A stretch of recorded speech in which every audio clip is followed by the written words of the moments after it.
प्रिय छात्रों, आज हम आप लोगों को हिस्ट्री का चैप्टर पढ़ाएंगे। हिस्ट्री का चैप्टर द वैदिक पीरियड, और आपको हम वर्ड टू वर्ड जानकारी देंगे और वह हर वर्ड का मीनिंग और एक्सप्लेनेशन देंगे। आप लोग ध्यान से वीडियो देखिए और समझिए और लाभ उठाइए।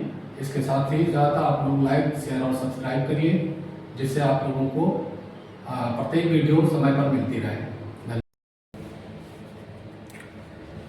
अब मैं आप लोगों को वैदिक पीरियड का एपिक महाभारत के बारे में समझाने जा रहा हूँ, महाभारत के बारे में समझाने जा रहा हूँ।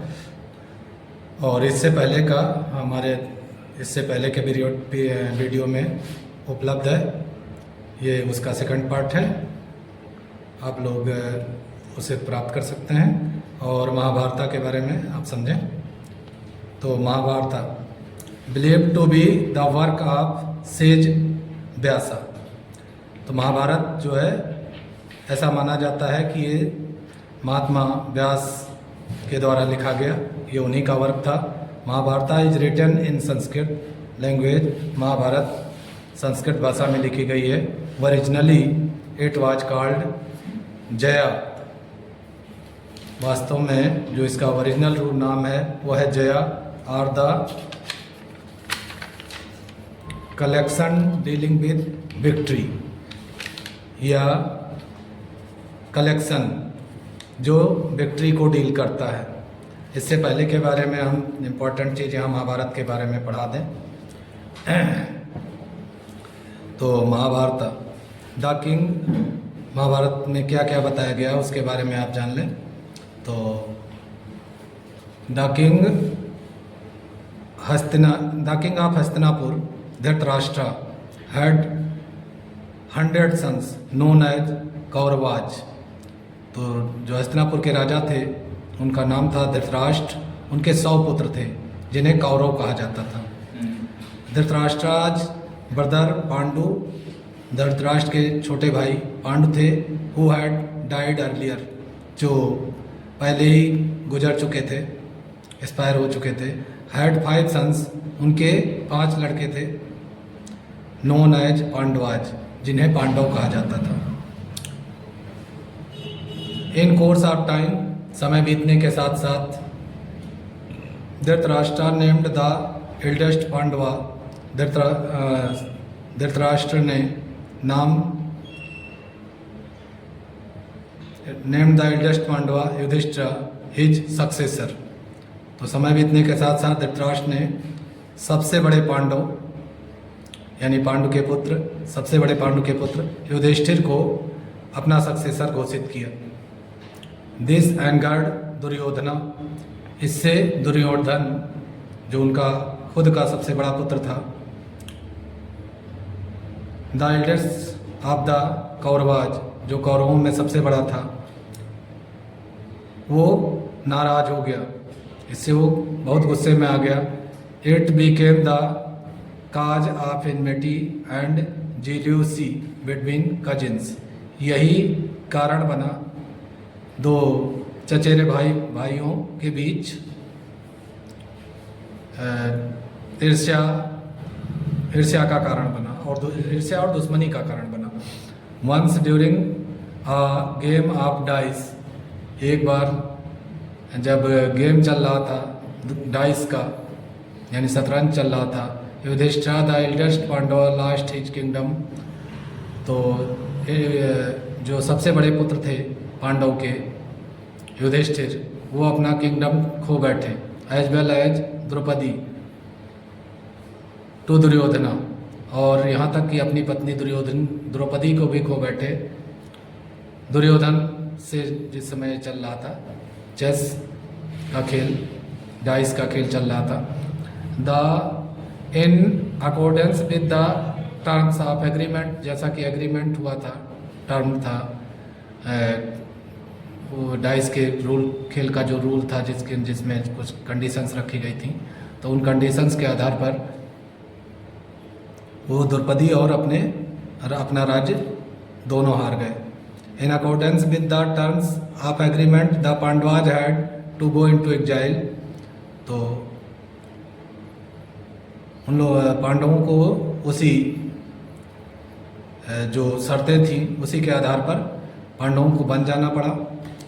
After the completion of exile, जब वनवास का समय पूरा हुआ, the Pandavas asked the Kauravas, तो पांडवों ने कौरवों से कहा टू रिटर्न देयर किंगडम, कि वो उनका राज्य वापस कर दें। बट लेकिन Duryodhana refuse to give anything, लेकिन दुर्योधन ने कुछ भी देने से मना कर दिया। So the war known as Mahabharata, इसलिए लड़ाई हुई जिसको महाभारत का नाम दिया गया। फॉलोड, उसके बाद हुई। Arjuna Pandava was reluctant to fight, Arjun, पांडवों में अर्जुन महान योद्धा था। Krishna ultimately gave him a discourse and prevailed upon him to do his duty. तो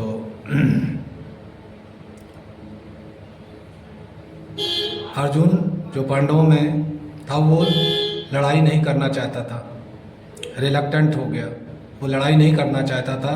अंत में भगवान कृष्णा ने उसको समझाया और उसे तैयार किया लड़ाई कि वो अपनी ड्यूटी करे। This discourse at the battle, ये डिस्कोर्स, ये उपदेश जो युद्ध के मैदान में दिया गया बैटल में, is compiled in the form of Bhagavad Gita, इसे भगवद गीता के रूप में लिखा गया है। It forms a part of Mahabharata, ये महाभारत का ही एक पार्ट है, भाग है। The Mahabharata war lasted for 18 days, Mahabharat का युद्ध 18 दिनों तक चला। इन द वार, युद्ध में, all the Kaurava brothers were killed, Kaurava के सभी भाई मारे गए। And Yudhishthira became the ruler of Hastinapur, और युधिष्ठिर हस्तिनापुर के राजा बन गए।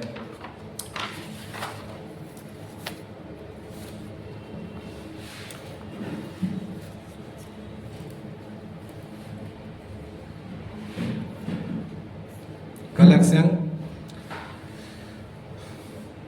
सब्सिक्वेंटली, परिणाम स्वरूप, it came to be known as Mahabharata, इसीलिए इसे महाभारत कहा गया। Because it contains the stories of descendants of one of the earliest Vedic tribe called Bharata, क्योंकि ये सभी जो है it came to be known as Bharata, इसे भारता कहा गया। क्यों कहा गया?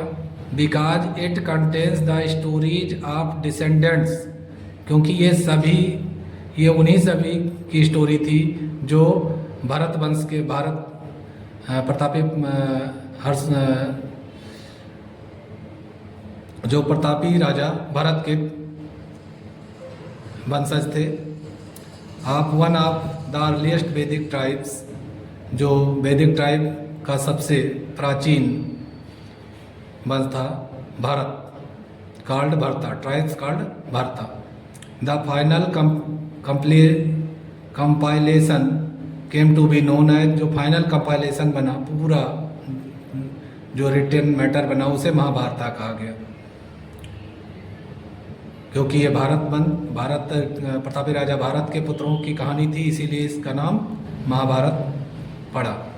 द भगवद गीता, जो भगवद गीता इसमें है, कंटेन है, which forms a part of the Mahabharata, जो महाभारत का एक पार्ट है। Is one of the most popular religious text, ये सबसे मशहूर धार्मिक लिखित चीज़ है, टेक्स्ट है। कंसिडर्ड सैक्रेड, जिसे पवित्र माना गया है, by many people in India, Bharat के बहुत सारे लोगों द्वारा। The interest of the self might conflict with duty, खुद का फायदा हो सकता है ड्यूटी के साथ, ड्यूटी और खुद के फायदे में जो हमारे कर्तव्य होते हैं उसके और खुद का स्वार्थ के बीच कॉन्फ्लिक्ट हो सकता है, मतलब दोनों में डिफरेंसेस हो सकते हैं। And whenever there is such a conflict, जब भी ऐसा कोई कॉन्फ्लिक्ट आए, the Bhagavad Gita gives the answer, तो भगवद गीता उसका जवाब देती है। That is the secret of undying popularity of this religious text, यही रहस्य है कभी ना खत्म होने वाली इस धार्मिक ग्रंथ का। इट टीचर्स दैट, ये हमें ये बताता है, द सोल इज इमॉर्टल, कि आत्मा जो हमारी है वो कभी नहीं मरने वाली है, मतलब अमर है। The importance of the epics, जो एपिक्स हैं उनका महत्व क्या है, इसके बारे में आप समझ लें। चाहे वो रामायण हो या महाभारत हो, एपिक्स, उनको एपिक कहा गया है, हिंदी में महाकाव्य कहा जाता है इन्हें। तो इनका महत्व क्या है हमारे जीवन में, हम इनसे हम क्या सीखते हैं, क्या समझते हैं। तो the epics serve as the main source of information. पहली बात तो जो ये महाकाव्य हैं, एपिक्स हैं, ये मेन सोर्स हैं सूचनाओं के, on the political institutions and social and cultural organization of epic age. तो इस महाकाव्य के समय के सारे बातों के बारे में कि किस तरह के पॉलिटिकल ऑर्गेनाइजेशन इंस्टीट्यूशंस थे, किस तरह के राजनीतिक संस्थाएं थीं, या सामाजिक ढांचा कैसा था, या फिर सांस्कृतिक संगठन कैसे थे उस महाकाव्य के समय में। दूसरी बात, they provide information on various Aryan kingdoms, और इसके अलावा हमें ये भी पता चलता है कि आर्यों के कितने कौन कौन से राज्य हुआ करते थे उस समय, देयर आर्मीज, उनकी सेनाएं कितनी बड़ी हुआ करती थीं, और उनके कौन कौन से वेपन्स, हथियार यूज करते थे, they used. The Kshatriyas were interested with the defence of their kingdom, जो क्षत्रिय थे उनका जो मुख्य काम था वो देश की यानी राज्य की सुरक्षा करना था। And they believe that there death on the battlefield was the noblest act in the life, और वो इस बात में विश्वास करते थे कि अगर युद्ध के मैदान में मरना सबसे महत्वपूर्ण या आदर्श काम है ऑफ अ वॉरियर, एक योद्धा का। The epics are considered as the finest literary works, तो एपिक्स जो है सबसे बढ़िया लिखित काम के रूप में माने जाते हैं, फाइनेस्ट लिटरेरी वर्क माने जाते हैं ऑफ द एंशिएंट पीरियड के, प्राचीन समय के। And are acclaimed for their literary and philosophical value, और अपने लिखित और दार्शनिक वैल्यू के लिए जाने जाते हैं। They reveal the high deals of family life of the Aryans, तो वह हमें बहुत कुछ बताते हैं फैमिली लाइफ के बारे में आर्यों के, कि आर्य लोग किस तरह से जीवन बिताते थे, उनका फैमिली लाइफ कैसा होता था। तो इसके बाद में द ग्रेट हीरोज, महान हीरो जो हुए हैं, डिपिक्टेड इन द एपिक्स, जो महान हीरोज को दिखाया गया है हमारे महाकाव्यों में, are the embodiment of high moral principles, वह हाई मॉरल प्रिंसिपल्स के थे, महान आदर्शों को और सिद्धांतों को लेकर चलते थे। And made in significant impact on successive generations, और आने वाली पीढ़ियों के लिए एक महत्वपूर्ण उदाहरण बने और प्रेरणा के स्रोत बने। सिग्निफिकेंट इम्पैक्ट उन्होंने डाला, प्रेरणा द इम्पैक्ट डाला।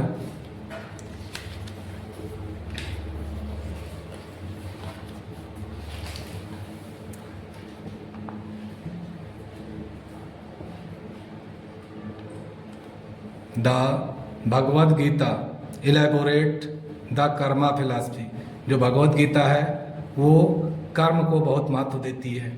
And immortality of the soul, और आत्मा के अमर होने की बात कहती है।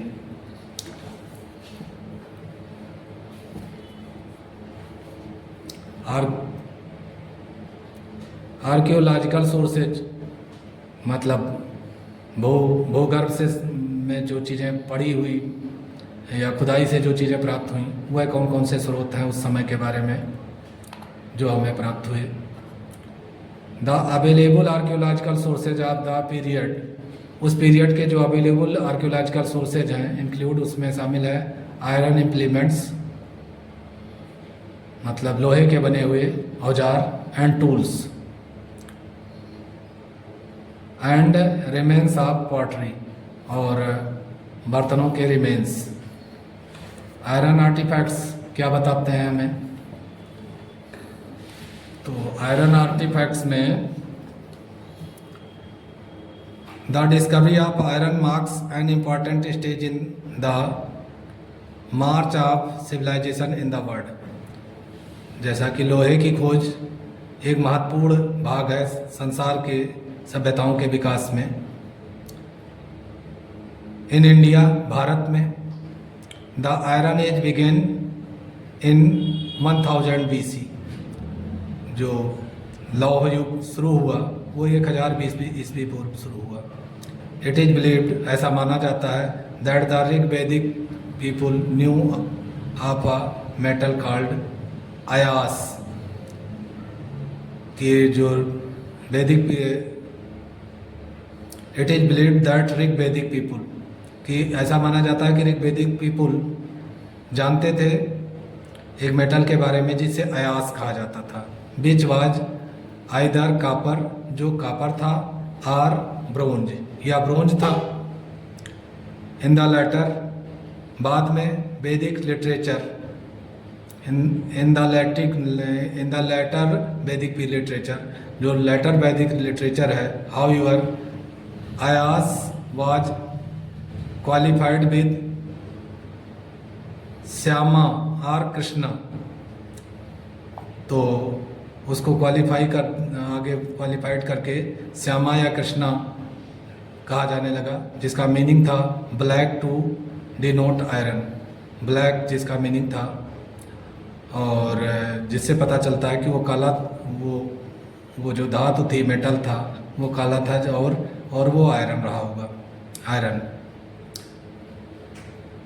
Archaeology has revealed that iron began to be used around 1000 BC।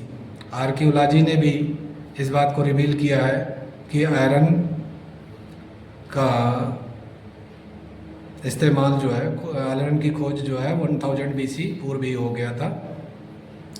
Beach is also the period of later Vedic literature, और यही जो है लेटर वैदिक लिटरेचर का भी पीरियड है। Iron was a harder metal, iron harder metal था than copper, copper and bronze से यह कठोर मेटल था। It was cheap and available in plenty, ये सस्ता भी था और ढेर सारा उपलब्ध भी था। It was used in following areas, ये निम्नलिखित एरियाज में इस्तेमाल होता था। पहला एरिया है जो इसका इस्तेमाल होने का, वो है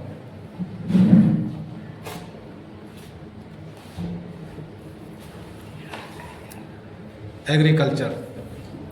When the Aryans migrated to northern and eastern parts of India, जब आर्य लोग उत्तर और पूर्वी भागों में भारत के फैलना शुरू किए, दे फाउंड दैट, तो उन्होंने पाया कि the area received more rainfall, कि इस एरिया में ज़्यादा बारिश होती है, than north western part of India, north western part से ज़्यादा बारिश होती है इंडिया के।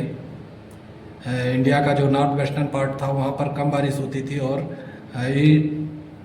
जो ईस्टर्न पार्ट था और नॉर्दर्न पार्ट था वहाँ ज़्यादा बारिश होती थी। ये बात उन्होंने पाया।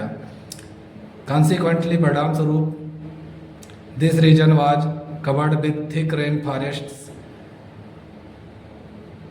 तो ये रीजन, ये क्षेत्र जो है घने जंगलों से ढका हुआ था। Which could not be cleared, जिसे क्लियर नहीं किया जा सकता था, बाय कापर और स्टोन टूल्स, कापर या स्टोन के टूल्स से, used by early Vedic people, जिसे अर्ली वैदिक पीपल इस्तेमाल करते थे। But by using iron tools, लेकिन आयरन के टूल्स का इस्तेमाल करके they were able to clear the dense rain forest, तो उन्होंने वह घने जंगलों को साफ करने में सक्षम हो पाए। And convert four forest land, और फॉरेस्ट लैंड को कन्वर्ट कर पाए इनटू कल्टीवेबल लैंड, खेती बाड़ी करने योग्य जमीन में, इन अ रिलेटिवली लेसर टाइम, कम समय में। With the use of iron, iron के इस्तेमाल के साथ साथ प्लाउ हेड्स, सिकल्स एंड होए, हलों के जो आगे फाल होते थे उनका सिकल्स, कुदाली और होए का भी उन्होंने निर्माण किया। They could bring vast tracts of land, जिससे कि वह बहुत बड़े भूभाग को कल्टीवेशन के अंतर्गत ला सके। ग्रेजुअली, धीरे धीरे, द वैदिक people acquired better knowledge of seasons, उन लोगों ने सीजन्स के बारे में अच्छी जानकारी प्राप्त की। मैन्यूरिंग एंड इरिगेशन, खाद डालने और सिंचाई के बारे में अच्छी नॉलेज प्राप्त की। They resulted in the substantial, this resulted in the substantial enlargement of settlements, और इस तरह से उनके सेटलमेंट्स और बड़े होते गए, लाइक हस्तिनापुर, जैसे कि Hastinapur and Kaushambi, toward the end of later Vedic period. Hastinapur या कौसाम्बी जब तक लेटर वैदिक पीरियड के अंत तक में। The production of more rice, ज़्यादा पैदावार होने लगी rice, beet, barley, vegetables and fruits की। Not only improved the standard of living of the patients, इससे न केवल किसानों की का जीवन ज़्यादा इम्प्रूव हुआ, but also enabled them to spare some part of their produce, कि वह अपने प्रोड्यूस का कुछ भाग फॉर द चीफ्स, अपने राजाओं या बड़े अधिकारियों को दे सकें। चीफ्स, प्रिंसेज, राजकुमारों को, पुजारियों को, पेरिस्ट्स एंड आर्टिसंस, और कलाकारों को दे सकें। अब आता है ऑक्यूपेशन, उस समय के लोगों का ऑक्यूपेशन क्या था। ऑक्यूपेशन माने उद्योग धंधा, काम धंधा, काम इत्यादि। तो the use of iron, iron के इस्तेमाल ने gave rise to new trades, इसने न्यू ट्रेड को राइज दिया। बाय प्रोवाइडिंग ड्यूरेबल इम्प्लीमेंट्स, काफ़ी दिनों तक चलने वाले इम्प्लीमेंट्स को दिया, लाइक साज, आरा, चिसेल, जिसे लकड़ी में खुदाई करके लिखा जाता है, हैमर को हथौड़ा, और नेल्स, कीलें और टांग्स, ये सब चीज़ें बनने लगी।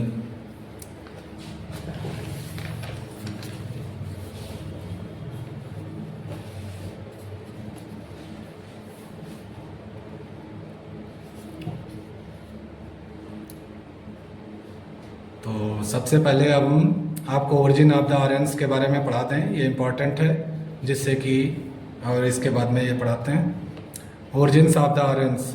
The origins of the irons as well as the background of the people who settled in India, origin के बारे में कि आर्य लोग कहाँ से आए और वो कहाँ पर सेटल हुए इंडिया में, इस बारे में जानकारी आप पहले प्राप्त कर लें। इज फुल ऑफ कंट्रोवर्सीज, ये कंट्रोवर्सी से फुल है, मतलब इसका कोई एक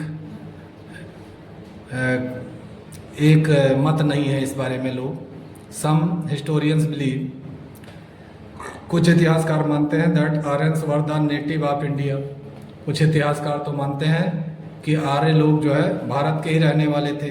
अदर्स, जबकि दूसरे मानते हैं लाइक बाल गंगाधर तिलक, जैसे कि Bal Gangadhar Tilak after the study of Rigveda and Zend Avesta, Rigveda और जंड अवेस्टा को पढ़ने के बाद कंक्लूडेड, उन्होंने वह इस निष्कर्ष पर पहुँचे that the original home of Aryans was the Arctic region, कि ओरिजिनल होम जो आर्य लोगों का था वो आर्कटिक रीजन था। आर्कटिक महासागर के पास ये लोग रहते थे।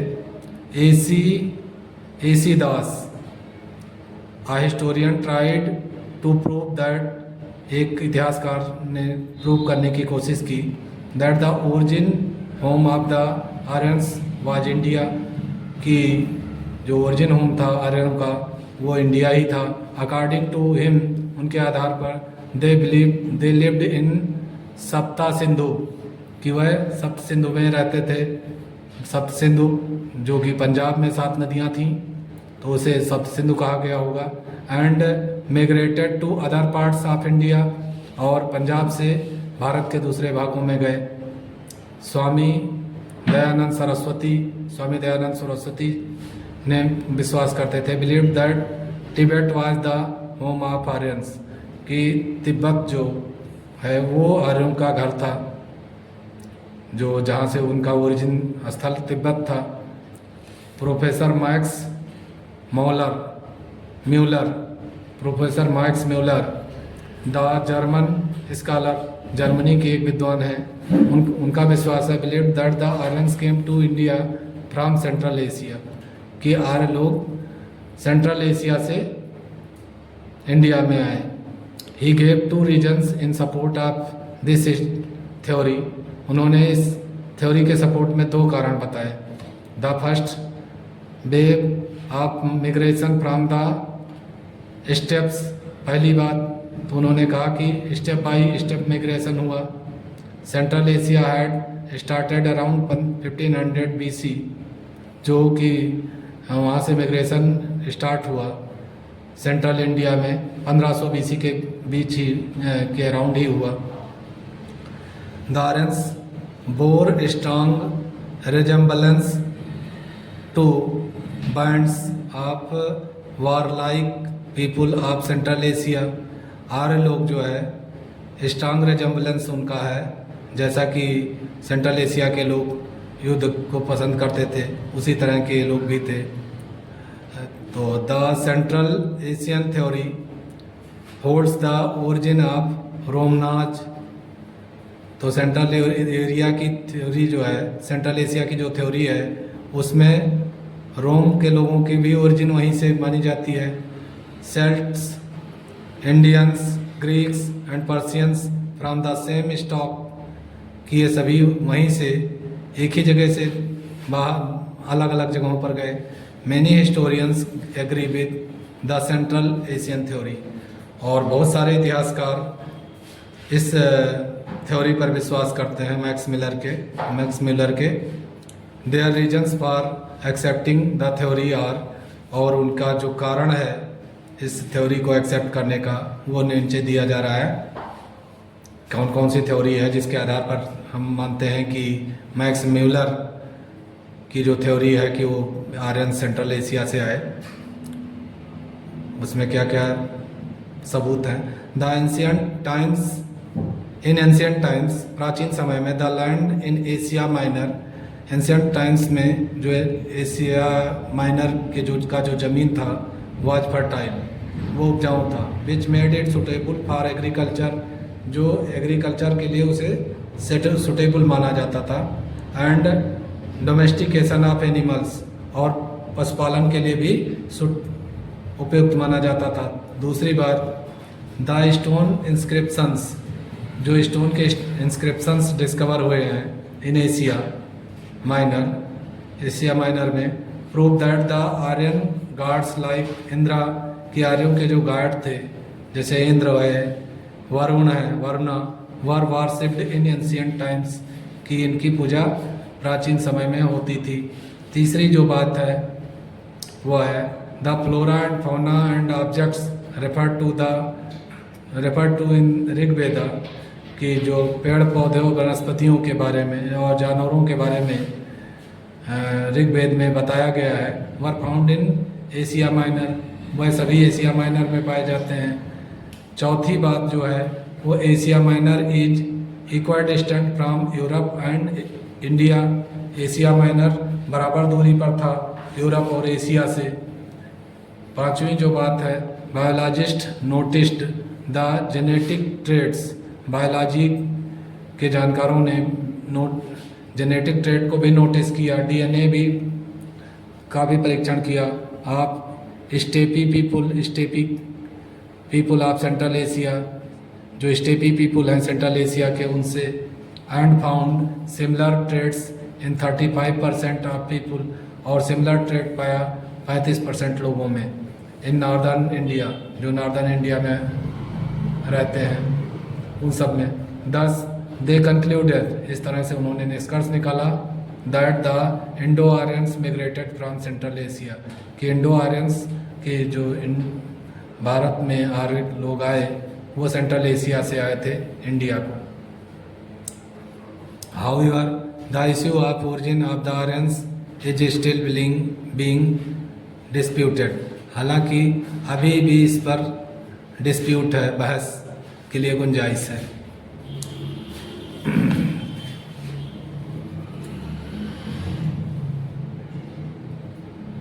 This gave rise to occupation such as weaving, इसके कारण ऑक्यूपेशन की उपलब्धता हुई। Spinning, carpentry, tanning and tools making, इस तरह से ये सारी चीज़ों की व्यवस्था हुई जब वहाँ पर जंगलों को क्लियर किया गया और ढेर सारी कल्टीवेट करने वाले योग्य ज़मीन प्राप्त हुई और टूल्स का निर्माण हुआ, तो ये सारे बिजनेस ऑक्यूपेशन, काम धंधे शुरू हुए। अब डिफेंस की बात करें, सुरक्षा व्यवस्था क्या थी? Because of its durability and easy availability, बहुत दिनों तक चलने और आसानी से प्राप्त होने के कारण लोहा जो था, iron, was extensively used in making weapons, ये औजारों के निर्माण में खूब इस्तेमाल होने लगा। लाइक स्वार्ड, चाहे वो तलवार हो या फिर कवच, आर्मोर एंड शील्ड्स, और या फिर शील्ड्स का निर्माण हो, तो सारी चीज़ों के निर्माण में ज़्यादातर इस्तेमाल होने लगा। Pottery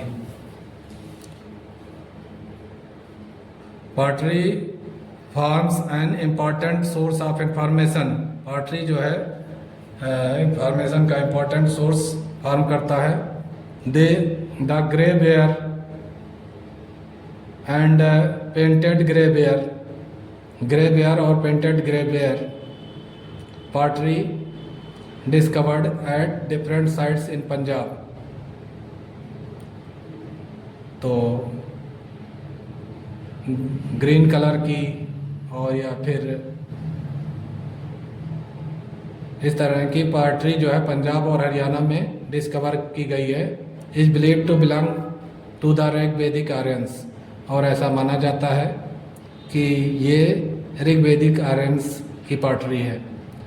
the important sites include, जो इम्पॉर्टेंट साइट्स हैं जो ऋग्वेदिक, जहाँ पर ऋग्वेदिक ये वस्तुएं पॉटरी मिली हैं, तो वह है भगवानपुरा में, जिसे कुरुक्षेत्रा कहते हैं, कुरुक्षेत्र में, और डाढेरी लुधियाना में पाया गया है। कटपालन और नागर, जो जालंधर का पार्ट है, यहाँ पर मिले हैं। इस तरह के बर्तन मिले हैं, पॉटरी मिली है। तो these cultures are regarded as Rigvedic, इन कल्चर्स को ऋग्वेदिक माना गया because they belong to the same period, क्योंकि वो उसी पीरियड से बिलोंग करते हैं, एंड सेम रीजन, और सेम क्षेत्र के माने जाते हैं। As mentioned in the Rig Veda, जैसा कि ऋग्वेद में मेंशन किया गया है। However in the Ganga Yamuna doab, हालांकि गंगा यमुना के दोआब में the earliest iron objects are generally associated, तो जो अर्लीस्ट आयरन के ऑब्जेक्ट्स प्राप्त हुए हैं वो जनरली एसोसिएटेड विद पीजीडब्ल्यू से संबंधित हैं। पेंटेड ग्रे बेयर, पेंट किए हुए ग्रे कलर के बर्तन हैं वहाँ पर। Here a number of sites associated with the prolific use of iron, यहाँ बहुत सारे ऐसे साइट्स हैं जो संबंधित हैं प्रोलिफिक यूज ऑफ आयरन के, हैव बीन डिस्कवर्ड, खोजे गए हैं। The PGW culture corresponds to the later Vedic period, तो पेंटेड ग्रेवियर जो है लेटर वैदिक पीरियड से संबंधित है। The PGW is very fine smooth and even coloured pottery, तो ये बहुत ही साफ सुथरी और मुलायम, मतलब जिसपे खुरदरापन ना हो, और इवन कलर्ड पॉटरी, और यहाँ तक कि उन पर कलर भी किया गया है। It was made out of well worked, ये बहुत अच्छे ढंग से काम किया गया था इस पर। His quality clay with geometrical patterns, और ये क्वालिटी क्ले का इस्तेमाल किया गया था और जिसमें ज्योमेट्रिकल पैटर्न्स बने हुए थे। Painted on it in black, जो ब्लैक कलर में पेंट किए गए थे। Floral patterns and sun symbols, फूल पत्तियों के पैटर्न्स और सूरज का symbol are seen in some cases, कुछ मामलों में दिखाई पड़ता है उन पॉटरीज पर। The pottery include open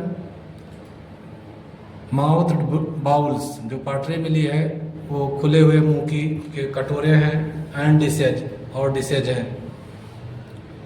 the PGW face was followed by northern black polished ware, और PGW का फेस के बाद एक दूसरा फेस आया जो ब्लैक पॉलिश्ड वेयर था, नॉर्दर्न ब्लैक पॉलिश्ड वेयर था, NBPW phase. The beginning of which goes back to 100 BC, जिसकी शुरुआत 720 ईस्वी सन से पहले 700 ईस्वी पूर्व से मानी जाती है। दिस, तो यहाँ पर PGW के कुछ पिक्चर्स हैं यहाँ दिए गए हैं पेंटेड ग्रे वेयर पॉटरी के, जिसे आप देख सकते हैं।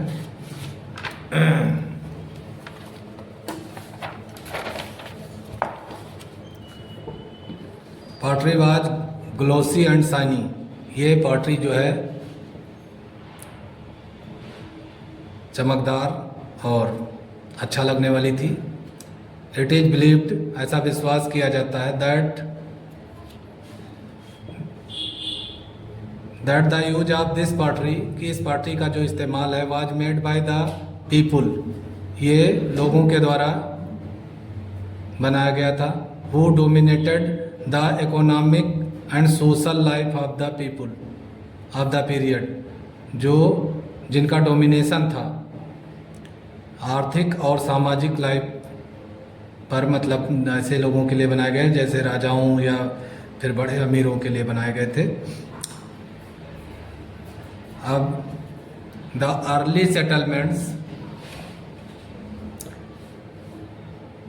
सेटलमेंट्स कहाँ हुए, इसके बारे में यहाँ प्रकाश डाला गया है, समझाया गया है। On the basis of the names of the river, नदियों के नाम के आधार पर, एंड माउंटेन्स, और पहाड़ों पर्वतों के नाम के आधार पर, मेंशनड इन द ऋग्वेदा, जैसा कि ऋग्वेद में मेंशन किया गया है।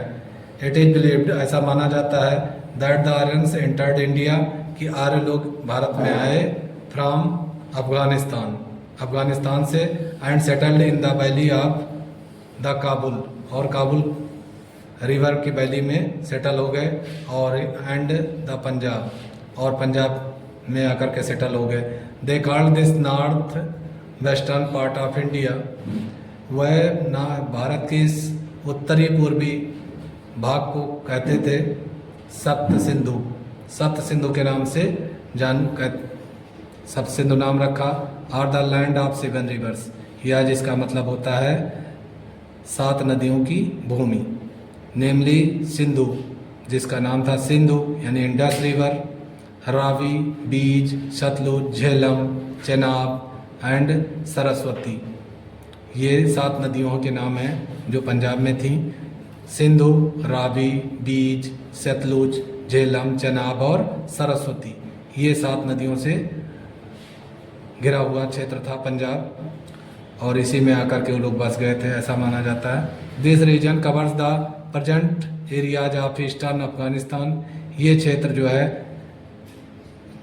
पूर्वी अफगानिस्तान का क्षेत्र माना जाता है, पंजाब का क्षेत्र माना जाता है, और parts of western Uttar Pradesh और उत्तर प्रदेश के कुछ पूर्वी भागों को माना जाता है। Later this region was named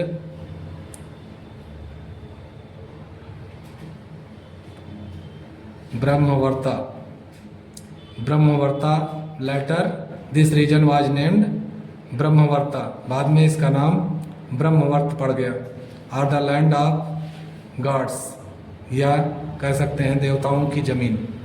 because the composition of Rigveda, क्योंकि कंपोजिशन जो हुआ ऋग्वेद का, टुक प्लेस हियर, यहीं पर हुआ, यहीं पर ऋग्वेद की को लिखा गया। On the banks of river Saraswati, Saraswati नदी के किनारे पर इसको लिखा गया था। Which they considered most sacred, जिसे वह सबसे ज़्यादा पवित्र मानते थे। The region provided condition for stable agriculture, ये क्षेत्र जो है ऐसी स्थितियों का निर्माण करता था जहां हमेशा खेती की जा सके, बढ़िया खेती की जा सके। The act of moving from place to place, जो एक जगह से दूसरी जगह मूव करने की प्रथा थी। विद हर्ड्स एंड एनिमल्स, अपने जानवरों के समूहों के साथ। Ceased to have the preeminence, और इससे वो प्री इमिनेंस हो गए, मतलब अपने एक जगह पर रुकने लगे। It had enjoyed in early days, जो इन्होंने शुरुआती दिनों में करते थे, तो ये ख़त्म हो गया। This fact too was responsible for the evolution of a new culture, और यह तथ्य भी नए सभ्यता को जन्म देने के लिए रेस्पॉन्सिबल था, उत्तरदायी था, जवाबदेह था।